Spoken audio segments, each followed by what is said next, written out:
اس سے پہلے سورہ بقرہ کو سورہ بقرہ کیوں کہتے ہیں اس کی وجہ تسمیہ بیان کی گئی۔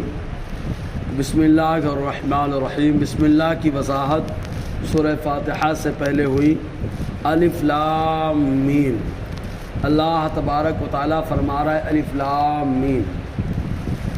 علامہ جلال الدین سیوطی علیہ رحمۃ الرضوان نے الاتقان جو قرآن مقدس کی تفسیر ہے اس کے اندر ارشاد فرمایا کہ اللہ تبارک و تعالیٰ نے سورہ فاتحہ کو جو شروع فرمایا تو الحمدللہ رب العالمین سے، جو بالکل محکم ہے، واضح، ہر کوئی سمجھ لیتا ہے کہ تمام تعریف صرف اللہ تبارک و تعالیٰ کے لیے ہے، لیکن الف لام میم یہ متشابہ اور حروف مقطعات میں سے ہے جو اللہ تبارک و تعالیٰ جن کی سمجھ انہیں عطا فرماتا ہے، جن کے اوپر خاص اللہ کا کرم ہوتا ہے۔ اب یہ حروف مقطعات کیا ہیں، اس سلسلے میں کیا نظریہ ہونا چاہیے، تو یہ متشابہات میں سے ہیں، اور متشابہات کے بارے میں اللہ تعالیٰ سورہ آل عمران کے اندر جو ارشاد فرماتا ہے اس کے خلاصے کے طور پر 3 مذہب سامنے آتے ہیں۔ پہلا مذہب مذہب اسلم ہے۔ مذہب اسلم حروف مقطعات جو شروع میں ہیں اور متشابہات جو ہے، تو ان کے بارے میں یہ نظریہ بندے کا ہونا چاہیے کہ اس کا معنی اور مطلب اللہ تبارک و تعالیٰ اور رسول اللہ صلی اللہ علیہ وسلم ہی بہتر جانتے ہیں۔ ہم اس کے حق ہونے پر ایمان رکھتے ہیں۔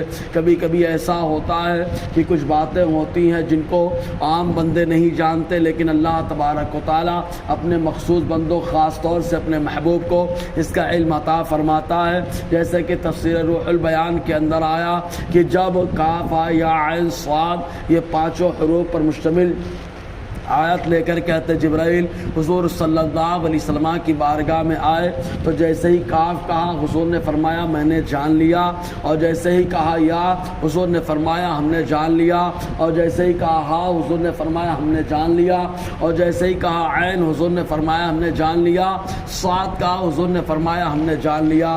جبرائیل نے کہا سرکار آپ نے کیا جانا جو میں نے بھی نہ جانا؟ تو اللہ تبارک و تعالیٰ اپنے محبوب کو خالی اس کا علم عطا فرماتا ہے۔ پھر مزید یہ کہ قرآن ہر چیز کا بیان ہے، اور اللہ تعالیٰ خود فرماتا ہے الرحمن علم القرآن، رحمان نے قرآن کا علم اپنے محبوب کو عطا فرما دیا، تو ایک ایک بات کا علم عطا فرما دیا۔ تو مذہب اسلم یہ ہے کہ ان کے بارے میں یہ نظریہ ہو کہ اس کا صحیح مطلب اللہ اور رسول ہی جانے، ہم ان کے حق ہونے پر ایمان رکھتے ہیں۔ اور مذہب سالم یہ ہے کہ ایسا مطلب بتایا جائے کہ جو مطلب نہ قرآن سے ٹکرائے نہ احادیث مصطفیٰ سے ٹکرائے۔ جیسے کہ کچھ لوگوں نے بتایا تو کہا الف سے مراد اللہ بھیجنے والا، اور لام سے مراد جبرائیل لانے والے، اور میم سے مراد مصطفیٰ جان رحمت صلی اللہ علیہ وسلم جن کے پاس قرآن لایا گیا۔ اس طریقے سے کچھ لوگوں نے ایک مطلب بتایا، اور کچھ لوگوں نے اس کا مطلب یہ بتایا کہ الف سے مراد اللہ، لام سے مراد لطیف، اور میم سے مراد اللہ تعالیٰ کی صفت مجید ہے۔ اس طریقے کی وضاحت کی تو یہ مذہب سالم ہے کہ ایسا مطلب بتایا جائے نہ قرآن سے ٹکرائے اور نہ حدیث مصطفیٰ سے ٹکرائے۔ اور تیسرا مذہب مذہب زائغ یعنی فتنہ پروروں کا مذہب جو ہے، اس کا مطلب یہ فتنہ پروروں کا مذہب، ان کا نظریہ یہ ہے کہ ایسا مطلب بتایا جائے جو قرآن اور حدیث کے مخالف ہو۔ سورہ آل عمران میں اللہ تعالیٰ نے تینوں مذہبوں کا ذکر فرمایا۔ حضرت علی کرم اللہ وجہ الکریم ارشاد فرماتے ہیں کہ اللہ تبارک و تعالیٰ نے ہر کتابوں کے اندر اپنی کچھ نہ کچھ راز کی باتیں رکھی ہیں۔ تورات کے اندر بھی راز ہے، زبور اور انجیل کے اندر بھی راز کی باتیں ہیں، قرآن میں بھی اللہ تعالیٰ نے کچھ راز کی باتیں ارشاد فرمائی ہے، اور وہ راز کی باتیں اوائل سورات ہیں، یعنی سورتوں کے شروع میں جو الف لام میم را حامیم یاسین کاف یا عین صاد نون، یہ سب اللہ تبارک و تعالیٰ کی راز کی باتیں ہیں۔